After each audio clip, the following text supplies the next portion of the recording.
Good morning student. Biology की class में आप सभी बच्चों का स्वागत है। आज हम पौधों में श्वसन के अंतर्गत क्रेब्स चक्र के बारे में अध्ययन करेंगे। ग्लाइकोलिसिस की क्रिया के फलस्वरूप बना पैल्विक अम्ल ऑक्सीजन की उपस्थिति में क्रेब्स चक्र के द्वारा क्रेब्स चक्र के द्वारा ऑक्सीकृत होता है।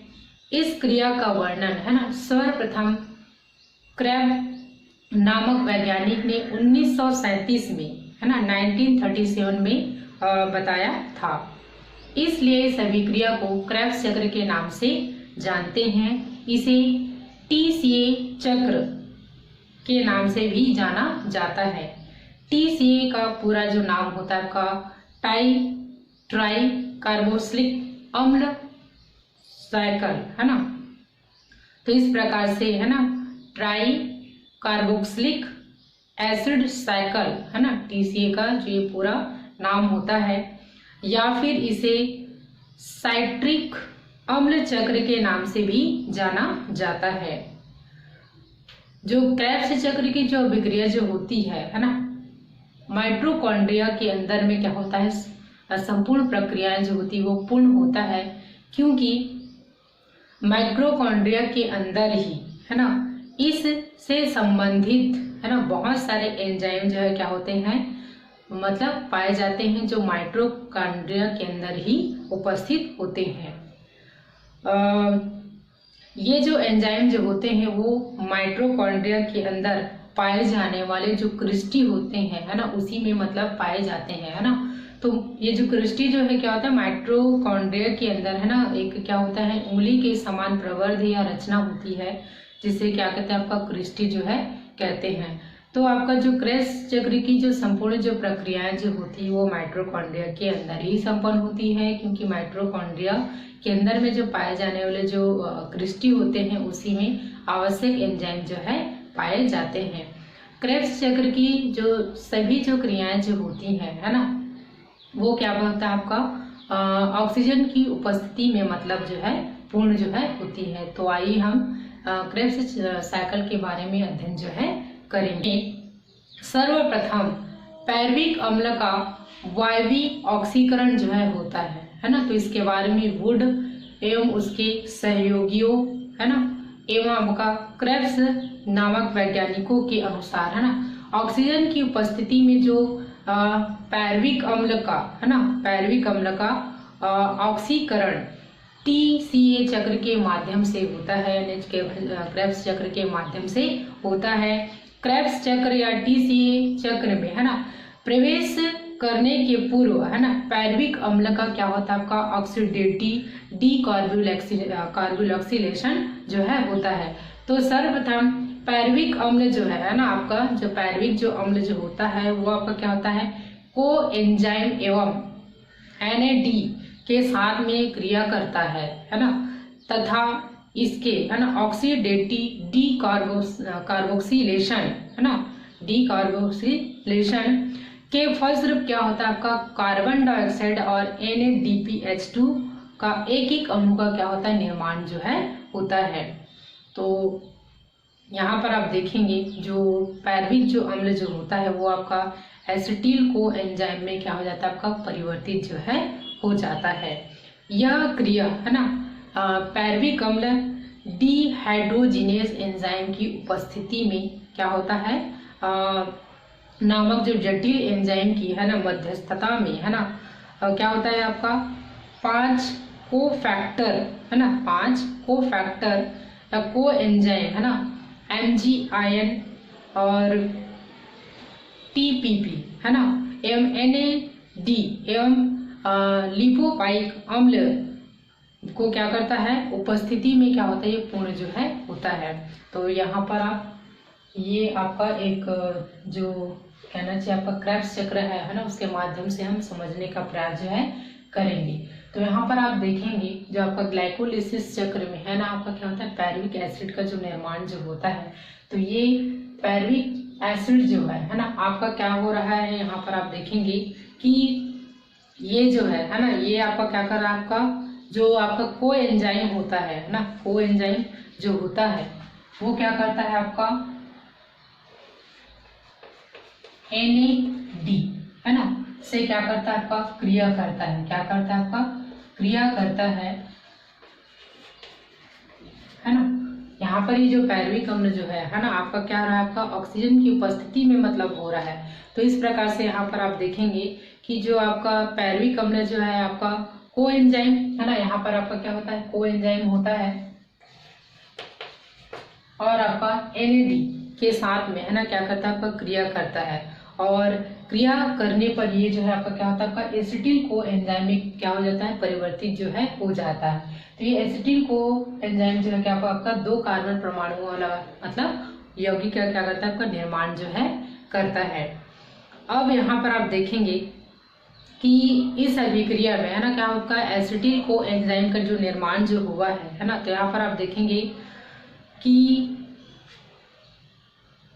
ये जो है ना आगे जा करके, है ना, क्या होता है आपका एसिटिल को एंजाइम जो होता है जो कि आपका 2 कार्बन परमाणु वाला होता है, वो आपका क्या होता है आपका सिट्रिक एसिड में क्या हो जाता है कन्वर्ट जो है हो जाता है। तो ये जो सिट्रिक जो एसिड जो होता है ना, तो ये जो है मतलब क्या होता है आपका सिट्रेट सिंथेज एंजाइम की उपस्थिति में, है ना, आपका एसिटिल को एंजाइम जो है आपका OAA, है ना, OAA और आपका जल के साथ में, है ना, अभिक्रिया करके क्या बनाता है आपका सिट्रिक एसिड का क्या करता है निर्माण जो है करता है, जो कि 6 कार्बन परमाणु वाला होता है ना। यहाँ पर एंजाइम की उपस्थिति क्या है आपका साइट्रेट सिंथेटेज, है ना, एंजाइम जो है कार्य जो है करता है। आगे हम देखेंगे कि ये जो आपका सिट्रिक जो एसिड जो होता है जो कि आपका 6 कार्बन परमाणु वाला होता है, आगे जा करके, है ना, इसमें से आपका क्या हो रहा है जो जल के अणु जो है क्या होता है आपका बाहर जो चले जाते हैं। तो यहाँ पर आगे जा करके ये जो है आपका क्या होता है सिस एकोनिक एसिड का क्या करता है निर्माण जो है करते हैं। आगे की प्रक्रिया में, है ना, ये जो आपका सिस एकोनिक एसिड जो होता है ना, ये जो है आपका एकोनिटेज एंजाइम जो है यहाँ पर कार्य जो है करता है। और यहाँ पर जो है ना एक आयरन भी मतलब यहाँ पर क्या करता है आपका कार्य जो है करता है। तो ये जो है ना इनके साथ में अभिक्रिया करके क्या होता है आपका आइसोसिट्रिक एसिड का क्या करता है निर्माण जो है करता है, जो कि 6 कार्बन परमाणु वाला होता है।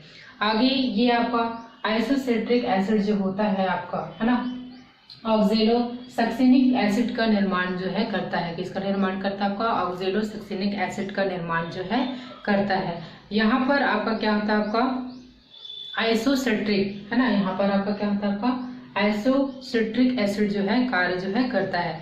तो यहाँ पर आप देखेंगे कि ये जो आइसोसिट्रिक जो होता है ना, ये जो है आपका क्या है आपका NAD, है ना, NAD से आपका क्या करता है आपका क्रिया करता है, क्या करता है आपका क्रिया करता है। और क्रिया करके आप क्या करता है यहाँ पर NADH2 का निर्माण करता है और इसमें आपका ऑक्जेलोसक्सिनिक एसिड के 6 कार्बन परमाणु वाले यौगिक का क्या करता है निर्माण जो है करता है।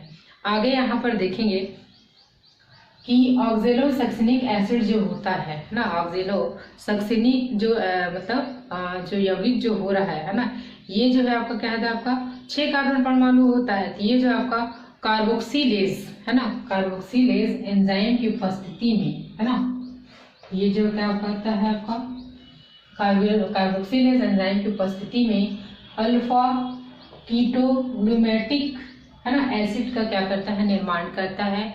और ये जो है 5 कार्बन परमाणु वाला होता है। क्या होता है आपका 5 कार्बन परमाणु वाले यौगिक का निर्माण जो है करता है। ठीक है, तो यहाँ पर क्या हो रहा है आपका अल्फा कीटोग्लूमेटिक एसिड का क्या हो रहा है आपका निर्माण जो है हो रहा है। आगे की प्रक्रिया में आप देखेंगे अल्फा कीटोग्लूमेटिक एसिड जो होता है आपका NAD के साथ में, है ना, आपका क्रिया करता है ना। और यहाँ पर, है ना, ये आपका कोएंजाइम जो है कार्य जो है करता है।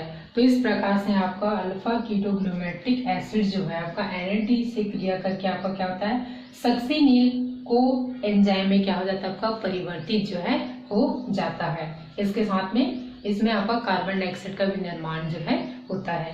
आगे की प्रक्रिया में आप देखेंगे सक्सिनिल को एंजाइम जो होता है ना, सक्सिनिल को एंजाइम जो होता है ना, आपका क्या होता है, एंजाइम की उपस्थिति में अल्फा कीटोग्लूमेट है ना, इसके अलावा डिहाइड्रोजिनेस कॉम्प्लेक्स, और इसके अलावा इसमें क्या होता है आपका मैग्नीशियम आयन टीपीपी है ना, और लैक्टिक एसिड है ना, सक्सिनिलेज है ना, एंजाइम की उपस्थिति में है ना, ये जो है क्या हुआ आपका था, सक्सिनिल को एंजाइम में क्या होता है आपका परिवर्तित जो है हुआ था।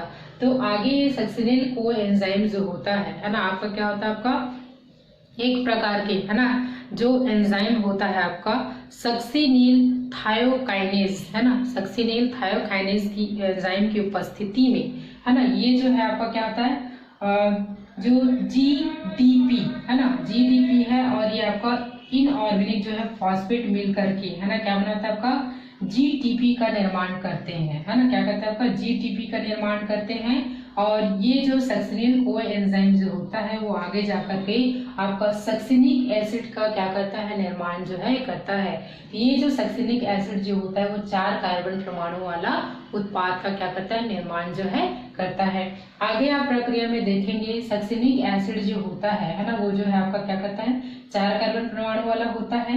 तो ये जो है ना आपका FADH2 से क्रिया करके आपका क्या बनाता है, आपका फ्यूमेरिक एसिड का निर्माण जो है करता है। किसका निर्माण करता है, आपका फ्यूमेरिक एसिड का निर्माण जो है करता है। ठीक है, तो यहाँ पर आपका क्या होता है, सक्सिनिल है ना डिहाइड्रोजिनेस एंजाइम जो है कार्य करता है, जिसके कारण से आपका सक्सिनिक एसिड जो होता है आपका फ्यूमेरिक एसिड में क्या होता है, परिवर्तित जो है हो जाता है।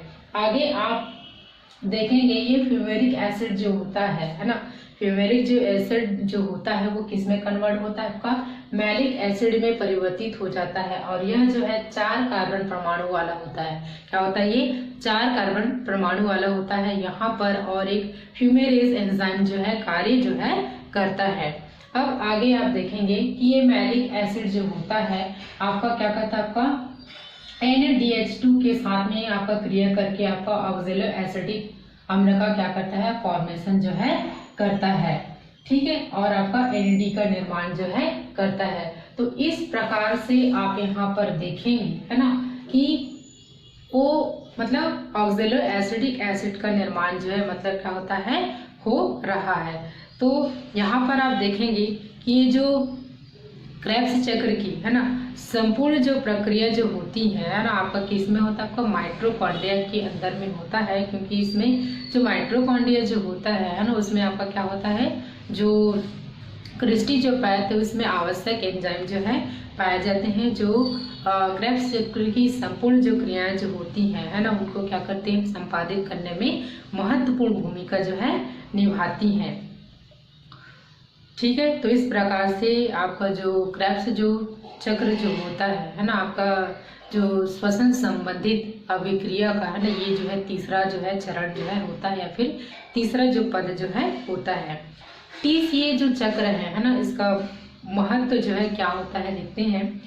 इस चक्र में है डीकार्बोलेशन द्वारा है ना क्या होता है, आपका कार्बन डाइऑक्साइड तथा डिहाइड्रोजिनेज द्वारा है ना हाइड्रोजन परमाणु जो है क्या होता है, मुक्त होता है। इसके अलावा आप देखेंगे सभी हाइड्रोजन परमाणु जो है विभिन्न हाइड्रोजन ग्राहियों जैसे आपका NAD, FAD है ना, साइटोक्रोम B, C, A और A3 द्वारा क्या कर लेते हैं, आपका ग्रहण कर लिए जाते हैं।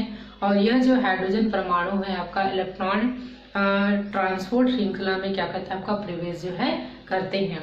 तीसरा जो होता है ऑक्सीजन मतलब ऑक्सीश्वसन में है ना क्या होता है, आपका इलेक्ट्रॉन ट्रांसपोर्ट तंत्र के द्वारा पैरविक अम्ल से क्या होता है, आपका एसिटिल को एंजाइम बनने से है ना क्या होता है, आपका 6 ATP अणुओं का निर्माण तथा अन्य है ना स्थानों से क्या होता है, आपका 24 ATP अणुओं का निर्माण तथा ग्लाइकोलिसिस जो चक्र में क्या होता है 6 ATP अणुओं का निर्माण जो है होता है। तो ये था आपका क्रेब्स चक्र के कुछ महत्वपूर्ण पॉइंट और उनकी क्रियाविधि के बारे में। इस प्रकार क्रेब्स चक्र में है ना क्या होता है, आपका एक पैरविक अम्ल अणु से कुल 15 ATP कितना 15 एटीपी अणु जो है प्राप्त होता है।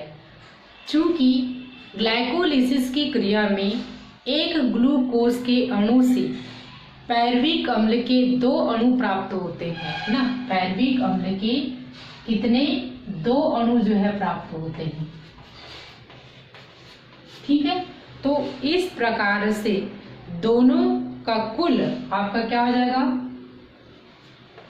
15 गुणित 2, यानी इस अभिक्रिया में 30 एटीपी अणुओं का निर्माण जो है होता है। ठीक है, तो इस प्रकार से हम कह सकते हैं कि एक जो ग्लूकोज के अणु से है ना उत्पन्न अणुओं की हम कुल अणुओं की गणना जो है कर सकते हैं। आप सभी को मालूम है कि ग्लाइकोलिसिस चक्र में है ना, ग्लाइकोलिसिस चक्र में है ना कितने एटीपी अणु का निर्माण होता है, 8 एटीपी अणु का निर्माण होता है। और आपका जो क्रेब्स चक्र में हमने अभी बताया कि 30 एटीपी यानी कि 30 एटीपी अणु का निर्माण जो है होता है। इस प्रकार से हम एक ग्लूकोज अणु से उत्पन्न एटीपी अणुओं की कुल संख्या है ना, तो कुल हमारे पर हमें कुल एटीपी अणु की संख्या कितना प्राप्त हो जाएगा आपका 38 एटीपी अणु जो है प्राप्त होते हैं। तो इस प्रकार से ग्लूकोज के वायवीय ऑक्सीकरण से 38 एटीपी अणु तथा अवायवीय ऑक्सीकरण से 2 एटीपी अणु जो है प्राप्त जो है होते हैं। धन्यवाद।